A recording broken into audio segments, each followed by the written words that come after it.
আসসালামু আলাইকুম। দেশের সংবাদে আপনাদেরকে স্বাগত জানাচ্ছি। আমি আদিবা সুলতানা শারমিন। শুরুতেই জানিয়ে দিচ্ছি শিরোনামগুলো।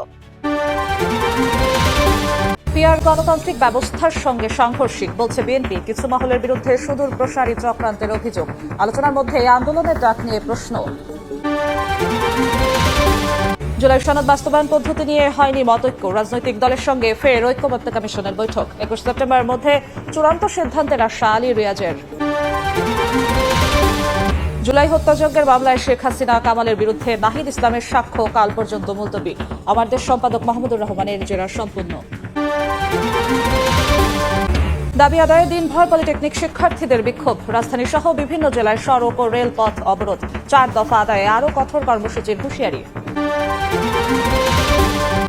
এবং সাজেকের পর্যটকবাহী জিপ খাদে প্রাণ গেল। খুলনা বিশ্ববিদ্যালয়ের এক শিক্ষার্থীর আহত, শিক্ষক সহ 12।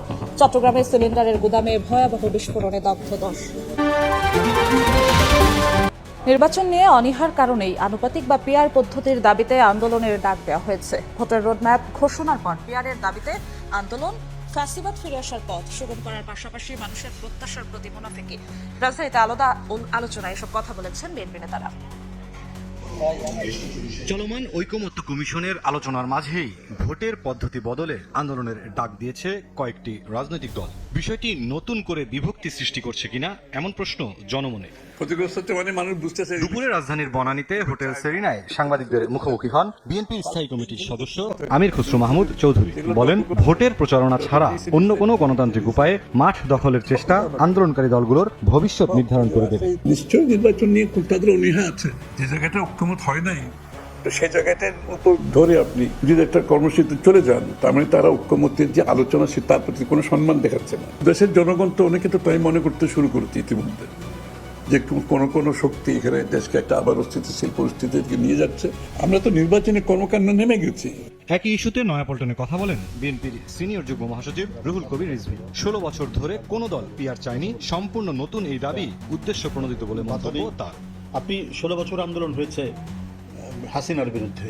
আমরা অবাধ সুষ্ঠু নির্বাচনের জন্য জোরালো দাবি করেছি। কখনোই এই দাবিদার প্রশ্নে কোনো রাজনৈতিক দল যারা আন্দোলনে ছিলেন, গণতন্ত্রের জন্য লড়াই করেছেন, তারা পিআর পদ্ধতির কথা বলেছেন বলে অনেক জানেন। এখন এদিকে এই কথাটাই হচ্ছে উদ্দেশ্য প্রণোদিত। ইতিমধ্যে নির্বাচন কমিশন রোডম্যাপ ঘোষণা করেছে।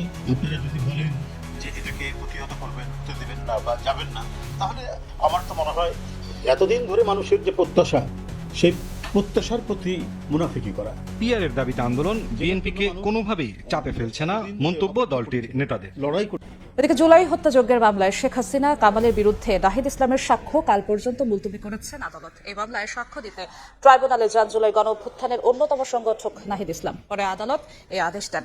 চিফ প্রসিকিউটর তাজুল ইসলাম জানান, নাহিদের জবানবন্দির মধ্য দিয়ে শেষ হবে শেখ হাসিনার মামলার সাক্ষ্য গ্রহণের অধ্যায়। এদিন দৈনিক আমার দেশ পত্রিকার সম্পাদক মাহমুদুর রহমানের জেরা শেষ হয়। জুলাই আগস্টের হত্যাযজ্ঞের মামলায় সাবেক প্রধানমন্ত্রী শেখ হাসিনা, আসাদুজ্জামান খান কামাল ও চৌধুরী আব্দুল আল মামুনের বিচার শেষ পর্যায়ে রয়েছে। জুলাই গণঅভ্যুত্থানের অন্যতম সংগঠক নাহিদ ইসলামের সাক্ষ্য গ্রহণের মধ্য দিয়ে শেষ হচ্ছে এই মামলার সাক্ষ্য গ্রহণ অধ্যায়।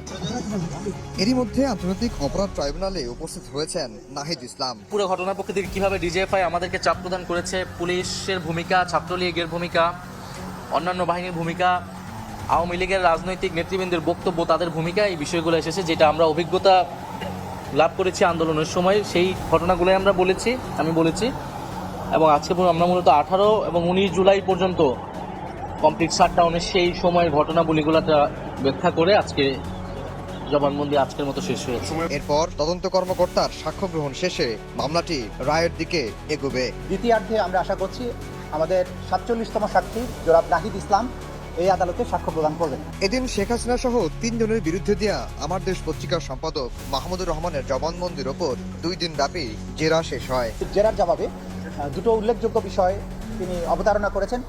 একটি হচ্ছে যে বাংলাদেশের রাজনীতিতে ভারতের যে ইনফ্লুয়েন্স, ভারতের যে হস্তক্ষেপ, সেই ব্যাপারে তিনি কথা বলেছেন তার জেরার জবাবে।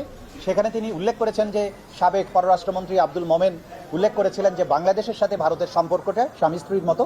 সেই বিষয়টা তিনি আদালতের কাছে নতুন করে মনে করিয়ে দিয়েছেন। আমি বলেছি যে আপনি যে বক্তব্যগুলো দিয়েছেন এই বক্তব্যগুলো সঠিক নয়।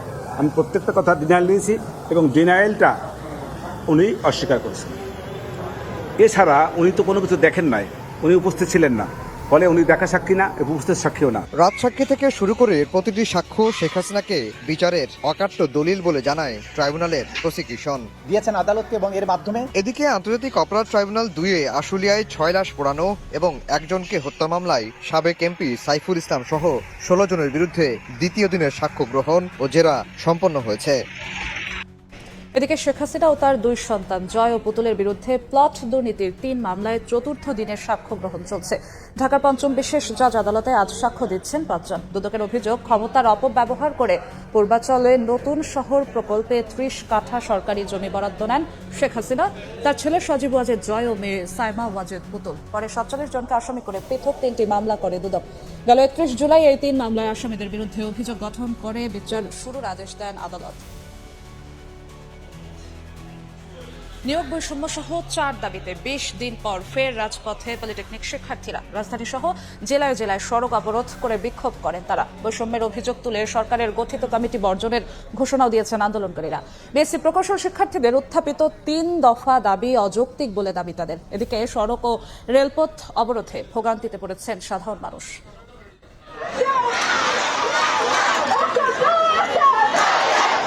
দাবি আদায়ে 20 দিন পর আবারও রাজপথে ডিপ্লোমা ইঞ্জিনিয়ার শিক্ষার্থীরা। রাজধানীর তেজগাঁওয়ে চলে অবরোধ, বিক্ষোভ, বন্ধ হয়ে যায় যান চলাচল। বুধবার সকালে নানা স্লোগানে মিছিল নিয়ে 7 রাস্তা মোড়ে আসতে থাকেন কৃষি ডিপ্লোমা সহ আশপাশের বিভিন্ন পলিটেকনিক ইনস্টিটিউটের শিক্ষার্থীরা। আন্দোলনের সঙ্গে একাত্মতা জানান শিক্ষকরাও। এর মাঝেই সরকার গঠিত কমিটি বর্জনের ঘোষণা দেন আন্দোলনকারীরা। বৈষম্যের অভিযোগ তুলে বলেন, এক পক্ষকে সুবিধা দিচ্ছে কমিটি। তারা তাদের মামা কমিশন দিয়ে তাদের সংখ্যা অনুপাতে তারা বেশি গিয়ে সেই জোরপূর্বক আলোচনাটা তাকে হায়নার মতো ছিনিয়ে নিতে চায়। 19 জনের কমিটিতে মাত্র একজনকে দেওয়া হয়, কিভাবে এখান থেকে যে বৈষম্য দেওয়া হচ্ছে, যে অসমতাকে সমতায় নিশ্চিতকরণ করা হয়নি। বিএসসি ইঞ্জিনিয়ার ভাইরা তারা যে হচ্ছে আমাদেরকে প্রকাশ্যে হুমকি দিয়েছে জবাই করা এবং গুলি করে হত্যার, আমরা তার তীব্র নিন্দা জানাই।